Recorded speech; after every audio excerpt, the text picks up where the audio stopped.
Yeah, no, I read after the short break. If we throw something out, we need to find something much more fun, much more interesting.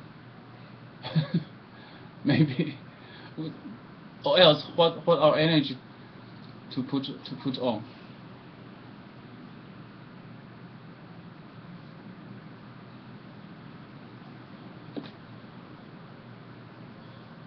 So some more much much more fun attracts us to well to attract us attraction to distress motherfucking distress